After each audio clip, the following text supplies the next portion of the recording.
안녕하세요. 그놈타임입니다.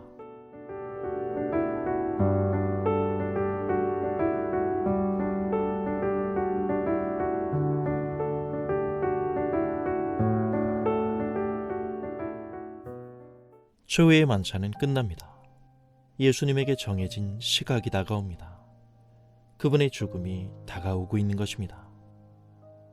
마지막 만찬의 자리에서 일어나신 예수님께서는 습관대로 밤늦게 겟세마네로 기도하러 가십니다. 제자들도 예수님을 따라갑니다. 다가올 시험 속에서 유혹에 빠지지 않도록 기도하라고 제자들에게 당부하신 예수님께서는 기도하기 위해 제자들을 떠나 자리를 옮기십니다. 그러나 제자들은 아직 예수님의 기도에는 동참하지 못합니다. 예수님은 하나님 아버지 앞에 겸손하게 무릎 꿇고 기도하십니다. 예수님께서는 극심하게 고뇌하시며 기도하십니다. 자신이 짊어져야 할 이 십자가가 어떤 것인지를 아시기 때문입니다. 아버지여, 아버지의 뜻에 어긋나는 일이 아니거든 이 잔을 책에서 옮겨주십시오. 본문을 평면적으로만 읽으면 우리는 의아한 느낌을 받습니다. 마치 예수님께서 죽음을 몹시 두려워하는 분으로 생각된다는 것입니다. 예수님이 자칫 나약한 나머지 이 겟세마네에서의 예수님의 기도를 두려움의 토로라고 해석하기 쉽습니다. 예수님께서는 본래 그분이 성자 하나님이신 것을 기억한다면 우리는 이렇게 반문해 봐야죠. 사람이 되셨다는 전제로 고난과 죽음의 두려움을 논하기 전에 앞서 본래 성자 하나님에게 있어 사람이 되셨다는 이 사실만큼 가장 큰 고통이 또 있을까요? 그렇다면 그런 예수님께서 정말 피하고 싶었던 것이 자신의 육체적인 고난이었을까요? 그래서 그 두려움이 겟세마네 기도의 내용이 된 것이었을까요? 하나님과 예수님과의 영적 친밀감의 이해가 우리에게는 그만큼 빈약하기에 우리는 본문을 피상적으로 이해하여 죽음을 두려워하시는 예수님의 나약한 모습을 그리기 쉽습니다.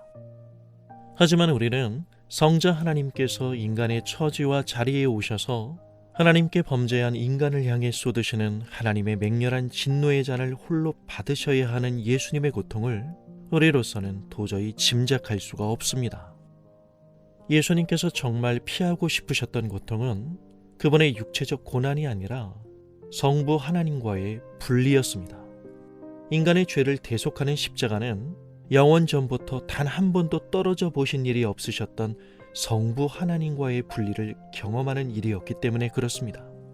자기가 누리고 있는 하나님 아버지와의 교제의 깊이가 크면 클수록 그분으로부터 떨어진다는 사실이 갖고 있는 이 절망이 얼마나 큰 것인가를 예수님은 아셨던 것입니다. 부패하며 악한 죄인을 구원하시기 위해 성자 하나님께서 친히 사람이 되셔서 우리들 가운데 찾아오시고 겟세마네에서 성부 하나님께 간구하기를 땀이 땅에 떨어지는 핏방울 같이 되도록 기도하신 예수님은 자신을 하나님의 뜻에 내어 맡기십니다. 아버지여, 아버지의 뜻에 어긋나는 일이 아니거든 이 잔을 책에서 옮겨주십시오. 그러나 나의 원대로 마시고 아버지의 뜻대로 하옵소서. 예수님께서 아버지의 뜻을 바꾸어 달라고 요청하신 것은 전혀 이상하지 않습니다. 하나님의 주권에 대한 신뢰를 나타내는 말이기 때문입니다. 예수님은 잔을 옮겨달라고 간청하기 이전이나 이후에도 항상 아버지 하나님의 뜻에 복종하셨습니다.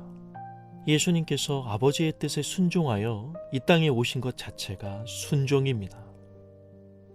그러나 나의 원대로 마시고 아버지의 뜻대로 하옵소서. 예수님 자신의 간청이 하나님 아버지께서 십자가로 그분의 뜻을 실행하기 원하는 것보다 덜 중요하다는 것을 분명하게 드러내신 것입니다. 우리를 구원하기 위하여 우리의 자리까지 내려오신 순종인 것입니다. 예수님이 들으신 겟세마네에서의 이 기도의 응답은 예수님께서 무리들에게 사로잡히는 것을 통해 주어집니다. 그리고 하나님께서는 예수님의 십자가의 죽음을 통하여 부활의 아침을 여십니다. 감사합니다.